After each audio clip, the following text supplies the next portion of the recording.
तो चलो हम देखते हैं डेली चैलेंज का, आज के डेली चैलेंज का सोल्यूशन।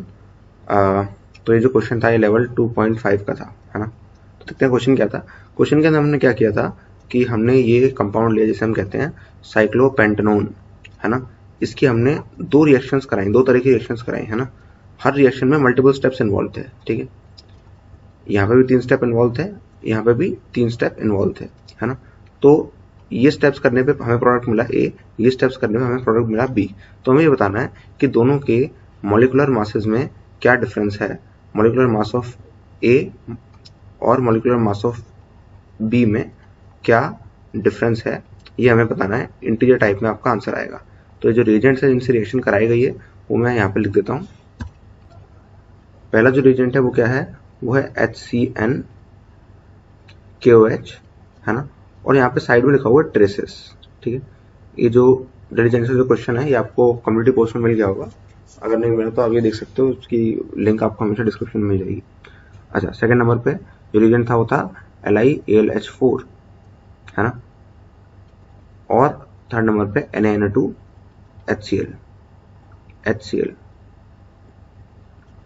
ऑलराइट, यहाँ पे हमारे पास रिएजेंट है NH2OH, सेकंड नंबर पे है H+ हीट, और थर्ड नंबर पे है LiAlH4, है ना।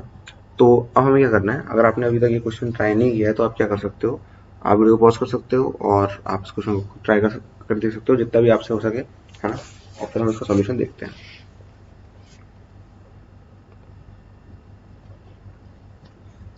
तो आई होप आपने अभी तक इस क्वेश्चन को ट्राई कर देख लिया होगा। आपसे बनाना बनाओ उससे फर्क नहीं पड़ता, बट आपने ट्राई किया, ये बहुत अच्छी बात है। अच्छा, तो ये देखो, यहाँ पे हमें क्या करना है, रीजेंट को ना, ये जो क्वेश्चन है ना ये बड़ा खास है। यहाँ पे हमें क्या करना है, रीजेंट्स को ब्रेक डाउन करना है और सोचना है कि क्या क्या चीजें हो सकती है, ठीक है। ये बहुत पॉसिबिलिटीज वाला क्वेश्चन है, ठीक है। तो यहाँ पे सबसे पहले तो ये जो रीजेंट है समझ में नहीं आया, ऐसा रीजेंट कभी देखा नहीं। LiLH4 हमने पहले देखा है, Na2HCl देखा है ना, NH2 देखा है, H+ देखा है, LiLH4 देखा है, ये सब हमने देखा है। लेकिन HCnKOH ट्रेसेस नहीं देखा भैया। ये HCnKOH ट्रेसेस क्या, सबसे पहले तो हम रीजेंट को ब्रेक डाउन करते हैं फिर आगे बढ़ते हैं, ठीक है। तो हमारे पास है यहाँ पे क्या, HCnKOH, है ना। KOH which is present in traces. Traces मतलब क्या होता है, कम अमाउंट में प्रेजेंट है, ठीक है। अब देखो, इसे देखते हैं क्या है। अगर HCN को और KOH को आप एक साथ लाके रख दोगे तो ये बात आपको ही पता होगी कि भैया ये एक एसिड है ना, और ये एक बेस है। तो एसिड और बेस है तो रिएक्ट तो करेंगे, क्या बनाएंगे रिएक्ट करके, सॉल्ट। तो सॉल्ट बनाया भैया, KCN और वाटर H2, है ना। अच्छा, ये बात अब हमें भी पता है कि ये जो HCN है ये एक वीक एसिड है और KOH ये एक स्ट्रॉन्ग बेस है। ये बात हमें भी पता है ना। हमें से मेरा मतलब आपको भी पता है ठीक है। तो मैं आपको पहले से बताया, तो जो रिएक्शन है बिल्कुल ऐसा नहीं होगा कि 100% रिएक्शन होगी, 100% तो नहीं होगी, ठीक है। अब यहाँ पे क्या है कि हमारे पास प्रोडक्ट में क्या बचा, देखते हैं। हमने अभी रिएक्शन करा दी तो क्या बचा, हमारे पास बचा KCN। पानी पानी तो घुल जाएगा, है ना, क्योंकि एक्वस सॉल्यूशन में हो रहा सब कुछ, एक्वस मीडियम में हो रहा सब कुछ, है ना। तो पानी तो पानी है, पानी तो पानी में गया ठीक है। तो जितना भी पानी बना सारा पानी में गया, ठीक है। हमारे पास प्रोडक्ट में बचा KCN, ठीक है। लेकिन ये ट्रेसेस क्या है, ट्रेसेस मतलब ये कम अमाउंट में प्रेजेंट है। तो जब ये रिएक्शन हो रही होगी तो ये खर्च हो जाएगा, एक समय ऐसा आ जाएगा जब ये 100% खर्च हो जाएगा। जब ये सारा खर्च हो जाएगा तो HCN बचेगा कुछ सॉल्यूशन में। तो लास्ट में जो सॉल्यूशन में बचेगा वो HCN भी होगा, है ना, और KCN भी होगा, क्योंकि KCN तो प्रोडक्ट ही है। तो लास्ट में अपने पास ये बचेगा, ठीक है। तो आप ये चीज नोटिस करो कि अभी इसको दूर से देख कर आपको ऐसा लग रहा था कि जो मीडियम होगा वो होगा बेसिक, है ना, मतलब ये जो रिएजेंट होगा एक बेसिक रिएजेंट होगा। लेकिन अभी पता चला कि भैया ये जो रिएजेंट है ये एसिडिक है। क्यों, क्योंकि ये तो सॉल्ट है भैया, ये तो सॉल्ट है ना। अब इसका पीएच एक्चुअल में आता है क्या, उससे मुझे मतलब नहीं है। मुझे इससे मतलब है कि आयंस कौन से, OH माइनस है, H प्लस है। तो हमें पता चला कि भैया HCN जो है वीक एसिड जरूर है लेकिन देता H प्लस है। KCN क्या है, सॉल्ट है। तो क्या करेगा, ये बेसिकली काम आएगा CN माइनस निकालने के, क्योंकि KCN में CN जो है वो CN माइनस की प्रेजेंस में है, सॉरी CN माइनस के फॉर्म में है, ठीक है। अच्छा, तो H प्लस आ गया यहाँ से, और यहाँ से क्या निकला, यहाँ से CN माइनस आ गया। तो एक्चुअल में ये जो चीज है वो हमने सोचा था, दूर से देख के हमें लग रहा था कि बेसिक होगी, लेकिन पता चला कि बेसिक नहीं है।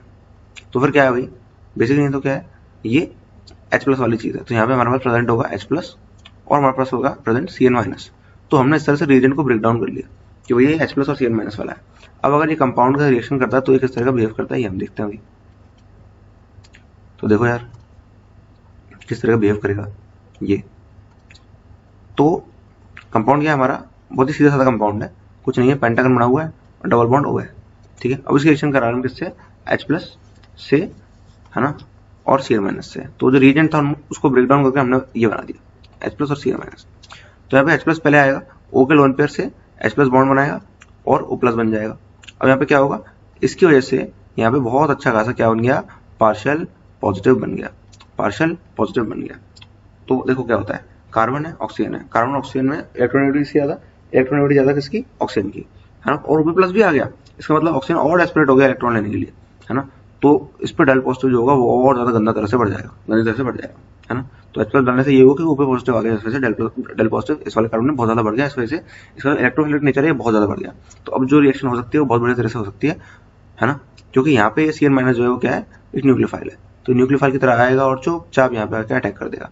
जैसे यहाँ पे अटैक होगा, यहाँ पे क्या होगा, एडिशन रिएक्शन हो जाएगी, पाई इलेक्ट्रॉन जो है इसके ऊपर चले जाएंगे, है ना, और ऊपर OH नजर आएगा आपको और नीचे Cn नजर आएगा। तो इसका जो प्रोडक्ट होगा वो कुछ इस तरह का होगा, हम बना लेते हैं। ऐसा होगा भैया कि ये 5 नंबर की रिंग है ना, यहाँ पे OH कनेक्टेड है और यहाँ पे अभी नया नया Cn आ गया, इस तरह से होगा, है ना। अब सेकंड नंबर पे हमने इसकी रिएक्शन किससे कराई, हमने सेकंड नंबर पे इसकी रिएक्शन कराई LiAlH4 से, LiAlH4 से, है ना। तो ये क्या है, ये सारी दुनिया जानती है कि LiAlH4 जो है वो क्या है, वो एक रिड्यूसिंग एजेंट है ना, वो एक रिड्यूसिंग एजेंट है ना, जो क्या करता है, जो कि हाइड्राइड निकालता है ना।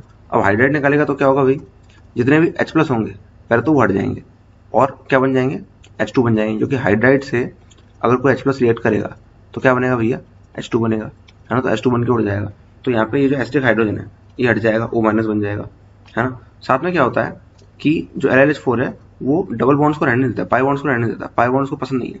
तो यहाँ पे अगर हम जूम करके देखें तो पता चलेगा कि यहाँ पे C और N के बीच में 2 पाई बॉन्ड्स हैं, तो इनको भी LiAlH4 हटा देगा, है ना। साथ में क्या होगा, ऑब्वियसली C पे नेगेटिव आएगा, N पे नेगेटिव होगा, है ना, जो हाइड्राइड से चीजें हुई है ना। तो क्या होगा, नेक्स्ट स्टेप अपना है H प्लस वाला, क्योंकि जो नेक्स्ट रिएजेंट है अपना वो है NN2HCl, तो लास्ट में आपको एसिड मिल ही जाएगा। तो यहाँ से जो H प्लस हटा था वो वापस आ जाएगा, है ना, तो O माइनस बन जाएगा। और जो C ट्रिपल बॉन्ड है उसके जो पाई बॉन्ड्स हैं वो क्या होंगे, रिड्यूस हो जाएंगे, है ना। तो क्या बचेगा यहाँ पे, यहाँ बचेगा CH2, यहाँ बचेगा NH2, सिंपल एज दैट, है ना। तो यहाँ पे था OH रह गया, क्योंकि उसको बाद में H प्लस मिल ही जाएगा, है ना, तो इसलिए मैं पहले से बना दे रहा हूँ, है ना, सिंप्लीफिकेशन के लिए। CH2 और उससे जुड़ा होगा NH2, है ना, काफी गंदा दिख रहा है तो मैं इसको नया बना देता हूँ नीचे, है ना। तो रिएक्शन हुई, प्रोसेस हुई, उसके बाद आपका क्या बना, देखो यहाँ बना अपना एक तो OH, है ना, और एक यहाँ पे क्या बना CH2 NH2, ये बन गया, ठीक है। अब इसकी रिएक्शन कर रहे हैं किससे, इसकी रिएक्शन करा रहे हैं अपन NaNO2HCl से, NaNO2HCl। तो ये चीज आपको याद होनी चाहिए कि जो Na2HCl होता है वो क्या होता है, वो डायएजोटाइजेशन के लिए यूज होता है। तो इसका फटाफट अपन क्या कर देते हैं, डायएजोटाइजेशन करा देते हैं। तो डायएजोटाइजेशन में क्या होता है कि जो NH2 होता है वो क्या बन जाता है, वो बन जाता है N2 प्लस Cl माइनस, है ना, इस तरह का हो जाता है जब यहाँ पे Cl माइनस है तो, है ना। तो इस तरह का हो जाएगा, तो क्या बन जाएगा ये कंपाउंड बन जाएगा कुछ इस तरह का कि यहाँ पर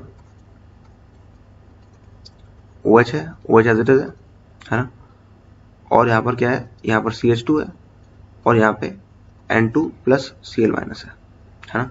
मस्त चीज लग रही है देखने से, दूर से देखने से चीज बहुत मस्त लग रही है। ऑलराइट, अब यहाँ पे अगर हम इसको ध्यान से ऑब्जर्व करें तो ज्यादातर लोग क्या करते हैं, इस स्टेप पे अटक जाते हैं, सोचते हैं आगे क्या करना है, पता नहीं चलता आगे क्या करना है। तो यहाँ पे ये इस क्वेश्चन का असली क्रक्स है, क्लाइमैक्स आ गया इस क्वेश्चन का कि आपको क्या करना है। यहाँ पे देखो ध्यान से, C और N इनमें से कौन ज्यादा इलेक्ट्रोनेगेटिव है, ऑब्वियसली C, तो यहाँ पे डेल पॉजिटिव आएगा, है ना, माना आएगा, और N पे पॉजिटिव भी है तो यानी कि बहुत तगड़ा डेल पॉजिटिव आएगा, बढ़ गया। अच्छा भाई, अच्छा क्या ये ग्रुप जो है ये लीविंग टेंडेंसी रखता है, मेरे साथ तो रखता है, क्योंकि अगर लीव कर जाएगा तो N2 की तरह लीव करेगा, और जो चीज N2 की तरह लीव करती है यानी कि न्यूट्रल लीविंग ग्रुप, इसका मतलब जो लीविंग ग्रुप होगा वो बहुत अच्छा होगा, बहुत अच्छा लीविंग ग्रुप होगा, क्योंकि न्यूट्रल है, क्योंकि कोई आयन नहीं बन रहा, नेसेसरी कोई अनस्टेबिलिटी नहीं आ रही, समझ लो, न्यूट्रल है, तो ये बहुत अच्छा बनेगा। वायर इसकी लीविंग टेंडेंसी है, यानी कि इस बॉन्ड की ब्रेकिंग टेंडेंसी है, और डेल पॉजिटिव इस पर ज्यादा है। तो अगर मान लो मेरे पास एक न्यूक्लियोफाइल होता तो कसम से मेरा दिन बन जाता आज का, समझ रहे हो। तो यार प्लीज मेरा दिन बना दो आज का, कोई मेरे को न्यूक्लियोफाइल ला के दे दो। न्यूक्लियोफाइल जैसे ही इस पर अटैक करेगा वैसे ही ये हट जाएगा और रिएक्शन हो जाएगी बढ़िया बड़े तरह से, है ना। तो यहाँ पे न्यूक्लियोफाइल कहाँ है, find the nucleophile. I hope आपको न्यूक्लियोफाइल मिल गया होगा भाई, अगर नहीं मिला तो मैं आपको बताता हूँ कहाँ है न्यूक्लियोफाइल। वही न्यूक्लियोफाइल ये रहा, ये इलेक्ट्रॉन्स ये न्यूक्लियोफाइल की तरह काम कर सकते हैं, कार्बन के इलेक्ट्रॉन्स C-, है ना। तो यहाँ से ये जो बॉन्ड है ये बॉन्ड टूट के इस तरह से हो सकता है कि ये रीअरेंज हो जाए, समझ रहे हो, रिंग एक्सपेंशन हो जाए, और यहाँ पे जो इलेक्ट्रॉन्स हैं वो इस पर अटैक कर दें, जिस वजह से ये बॉन्ड ब्रेक कर दे। और ये कैसे स्ट्राइक किया, हमें इसको स्ट्राइक नहीं किया, मुझे ऐसे स्ट्राइक किया कि यहाँ पे कार्बन पे पॉजिटिव अगर होता तो इस तरह का सीन बन जाता जैसे रिंग एक्सपेंशन में बनता है। सोचो यार 5 नंबर की रिंग है, उससे एक कार्बन दूर पॉजिटिव है, तो इसका मतलब तो रिंग एक्सपेंशन वाली अपॉर्चुनिटी लगती है देखने से, है ना। तो वही मेरे दिमाग में आया, मैंने कहा हाँ यार अगर मैं इसको कर दूं तो यहाँ पे भी डेल पॉजिटिव है ना, मौका भी है, दस्तूर भी है, तो भाई मार दो चौका, है ना। मार दिया भाई, रिएक्शन हो गई, रिंग एक्सपेंशन हो गया। तो रिंग एक्सपेंशन होने के बाद क्या बना भाई, रिंग एक्सपेंशन होने के बाद 6 नंबर की रिंग बनेगी, ऑब्वियस सी बात है भाई, है ना। ऑब्वियस सी बात है 6 नंबर की रिंग बनेगी, ऑब्वियस सी बात है कि OH बनेगा। अब बात ये कहीं प्लस आना था, ये तो हट ही गया, है ना, कहीं प्लस आना चाहिए था, प्लस कहाँ पे आएगा ये देख लेते हैं। तो यहाँ से क्या हुआ, ये वाला बॉन्ड टूटा था, है ना, ये वाला बॉन्ड टूटा था, ये वाला बॉन्ड टूटा था, तो प्लस कायदे से आना चाहिए, है ना। तो यहाँ पे आएगा भाई प्लस, आ गया भाई प्लस, प्लस आ गया। अब यहाँ पे क्या होगा, अब यहाँ पे जो O के लोन पेयर हैं वो आके यहाँ पे वेकेंट ऑर्बिटल को भर देंगे, है ना। तो जैसे भर देंगे तो यहाँ पे क्या होगा, डबल बॉन्ड बन जाएगा, ठीक है, और OH प्लस बन जाएगा, H प्लस बाद में हट जाएगा। तो ले देखिए डबल बॉन्ड O आपको दिखेगा। तो यहाँ पे जो अपना फाइनल प्रोडक्ट हो गया, जिसको अपन ने A का नाम दिया है ना, तो जो A है वो क्या बन गया, वो बन गया साइक्लोहेक्सानोन। तो आपने देखा कितनी मस्त रिएक्शन का सीक्वेंस है, साइक्लोपेंटेनोन से साइक्लोहेक्सानोन बन गया, कितनी मजेदार चीज है, उसका होमोलॉग बन गया, बढ़िया यार, मस्त है यार। तो ये अपना A हो गया, ठीक है जी। अब अपन बनाते हैं B, है ना। तो B के लिए क्या रिएक्शन सीक्वेंस था, NH2OH H plus heat LNH4, बढ़िया कूल। तो बनाते हैं चलो। अच्छा देखो, तो यहाँ पे मेरे पास वही पुराना घिसा पिटा मेरा कंपाउंड, प्यारा सा घिसा पिटा कंपाउंड, ठीक है, ये रहा। अब मैं इसकी रिएक्शन कराऊंगा NH2OH से। ये चीज आपने एनसीईआरटी में पढ़ी होगी कि अगर NH2OH से रिएक्शन कराते हैं तो क्या होता है।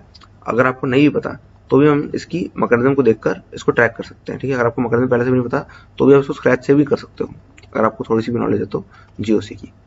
तो देखो यहाँ पे बात ये है कि N के पास लोन पेयर है, इसके बाद डेल पॉजिटिव है, ये आके यहाँ पे अटैक कर देगा, यहाँ पे अटैक करेगा, फिर O का बॉन्ड कट के ऊपर लग जाएगा, फिर H प्लस इसको दे देगा तो OH बन जाएगा, फिर एक और बार रिएक्शन होगी तो यहाँ पे डबल बॉन्ड बन जाएगा, इस तरह से हो जाएगा। तो वो आप देख सकते हो।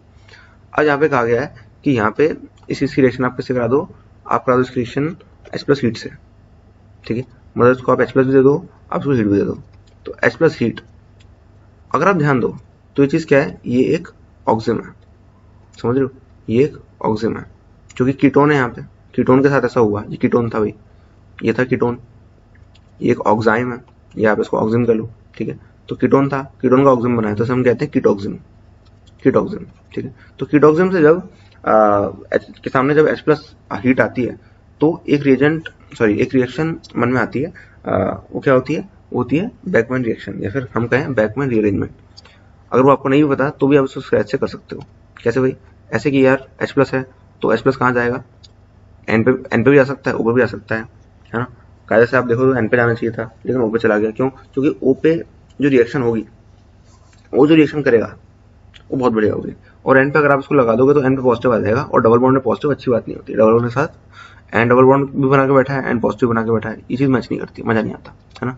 तो हमने इसलिए क्या किया, OH2 प्लस पे OH2 प्लस बना दिया, O पे H प्लस लगा के, ठीक है। अब इसकी लिविंग टेंडेंसी है ना, और इस पर डेल पॉजिटिव भी है, क्यों भाई, क्योंकि O और नाइट्रोजन में कौन ज्यादा इलेक्ट्रॉनिक है, ऑक्सीजन ज्यादा इलेक्ट्रॉनिक है ना, और O पे पॉजिटिव भी है, इसका मतलब ऑक्सीजन और ज्यादा इलेक्ट्रॉनिक है, तो इसकी लिविंग टेंडेंसी होगी वो ज्यादा होगी, ताकि जो लिविंग ग्रुप है वो H2O बन जाए, जो कि न्यूट्रल लिविंग ग्रुप है, न्यूट्रल लिविंग ग्रुप होता है तो बहुत अच्छा होता है, ठीक है। तो इस तरह से ये हट जाएगा। तो देखो ये तो बिल्कुल पुराने वाला सीन बन गया, यहाँ पे डेल पॉजिटिव बन गया, इलेक्ट्रॉन है, इस वजह से इसका जो डेल पॉजिटिव बढ़ रहा है और लिविंग टेंडेंसी भी रखता है। तो अगर यहाँ पे अगर आगे कोई न्यूक्लियोफाइल अटैक कर देता तो कदम से आज का मेरा दिन बन जाता। तो यार प्लीज मेरा दिन बना दो, एक न्यूक्लियोफाइल ढूंढ दो अच्छा सा प्यारा सा। तो भैया मिल गया, लो। अगर रिंग एक्सपेंशन वहां पे हो गया तो भैया यहाँ पे क्यों नहीं हो सकता, यहाँ पे भी हो सकता है। यहाँ पे होगा तो क्या होगा, यहाँ पे ये वाला बॉन्ड टूटेगा, यहाँ पॉजिटिव आएगा, है ना। तो अब देख लेते हैं किस तरह से हो रहा है। तो देखो भाई, मैं यहाँ नीचे बना देता हूँ। तो यहाँ पे कुछ इस तरह का सीन इसने बनाया, सॉरी 5 मेंबर का रहेगा, अभी 6 मेंबर का हो जाएगा, है ना। 6 मेंबर में से एक मेंबर जो है अपना वो कौन है, नाइट्रोजन है। तो अपन इसके लिए जगह बना देते हैं। तो ये अपना नाइट्रोजन है। जब रिएक्शन का सीक्वेंस करोगे तो आपको पता चलेगा कि बीच में लोन पेयर है, ये यहाँ पे जाएगा डबल बॉन्ड, एक और पाई बॉन्ड बनाएगा तो ट्रिपल बॉन्ड बन जाएगा, ये होगा वो होगा, फिर वो हट जाएगा। तो वो आप सीक्वेंस कर सकते हो थोड़ा सा, है ना। तो आपको पता चलेगा ले देकर ये बन रहा है, ठीक है, ये बन रहा है। और H+ जो है वो खाली तो होगा नहीं, वो एक्वस मीडियम में होगा। जब भी खाली H+ लिखा होता है तो अपन क्या करते हैं, उसको एक्वस मीडियम बना देते हैं, ठीक है। ये है, तो ये जाके रिएक्शन करेगा तो क्या होगा भैया, यहाँ पे आके मैं अलग से नहीं लिख रहा इसको, यहाँ पे H2 रिएक्शन करेगा तो क्या होगा, यहाँ पे आके OH बन जाएगा, है ना, OH बन जाएगा। फिर आप देखोगे OH के साथ साथ डबल बॉन्ड लगा हुआ है एक ही जगह पे, तो यहाँ पे टॉटमाइजेशन हो जाएगा, तो यहाँ पे क्या होगा, डबल बॉन्ड यहाँ आ जाएगा, है ना। तो यहाँ पे कीटोन सा बन जाएगा, ठीक है, कीटोन सा बन जाएगा, कीटोन नहीं, क्योंकि अगर आप ध्यान दोगे तो ये कीटोन नहीं है। कीटोन के बगल में जब NH होता है तो ये जब N होता है तो हम क्या मानते हैं इसको, कीटोन नहीं मानते, हम इसको मानते हैं अमाइड, ठीक है। तो दिस इज अमाइड, है ना। अब इसकी रिएक्शन जब हो रही है किसके साथ, LiLH4 के साथ, तो ऑब्वियसली रिडक्शन होगा, है ना। अब अगर आप इसको मान लो कीटोन समझ लेते तो आप इसको रिड्यूस करके क्या कर देते हैं, आप पूरा कीटोन को हटा के आप क्या करते हैं, OH लगा देते हैं, फिर आप कहते हैं ये आंसर है ना। लेकिन सच बात तो ये है कि ये कीटोन नहीं है, क्योंकि ये कीटोन नहीं है तो फिर क्या, कीटोन नहीं है, अमाइड है, तो अमाइड की तरह रिएक्शन करेगा। और अमाइड LiLH4 से अलग तरह से रिएक्शन करता है, उसकी रिएक्शन ऐसी होती है कि अमीन बन जाता है। तो इसका जो आंसर होगा वो ये होगा। और आप देखोगे इनके मॉलिक्यूलर मास में जो डिफरेंस होगा वो आएगा 13 का, ठीक है, 13 का आएगा। आप देखो यहाँ पे, जहाँ पे वहां पे CO था, यहाँ पे NH है, तो दोनों के बीच का डिफरेंस कितना हो गया, C और N का डिफरेंस 2 हो गया, 2 ये 3 से जीता, 3 और 16, 16 -3 13, आंसर आ गया 13। तो मॉलिक्यूलर मास आपने दोनों के निकाले, उनका दोनों का डिफरेंस निकाल दिया। मैं दूसरे देख लेता हूँ, मेरे पास ये देखता हूँ कि कौन सा जो पार्ट है दोनों के कंपाउंड्स में वो डिफरेंट है, और उसी के हिसाब से आंसर निकाल लेता हूँ, ठीक है। पूरे मॉलिक्यूलर मास कैलकुलेट करने की जरूरत नहीं है, ऑलराइट, ऐसे दूर से देख के आप कर सकते हो। 13 इसका आंसर होगा, एंटीरियर टाइप। तो आई होप आपको क्वेश्चन समझ में आया होगा, आपने सारी रिएक्शन से बहुत कुछ सीखा होगा, बहुत सारी रिएक्शन हमने करी है। तो ऐसे क्वेश्चन होने चाहिए हमारे साथ, जिनमें एक क्वेश्चन के अंदर ही 6 रिएक्शन हो, उसके अंदर मल्टीपल कॉन्सेप्ट हो, सारे कॉन्सेप्ट हम एक्सप्लोर कर लें और एक बढ़िया सा आंसर लेके आए, है ना। तो इस तरह क्वेश्चन आप करते रहा करो, डेली चैलेंजेस बिल्कुल मिस मत किया करो, ऑलराइट। तो कमेंट करके बताओ आपने इस वीडियो से क्या क्या सीखा, पहली बार में आपसे क्वेश्चन बना कि नहीं बना, कौन से रिएक्शन आपने सही सॉल्व कर ली, कहाँ पे आपसे गलती हो गई थी, इन सब चीज़ों के जवाब लिख दो जो भी आपके हिसाब से सही है, ऑलराइट। All the best.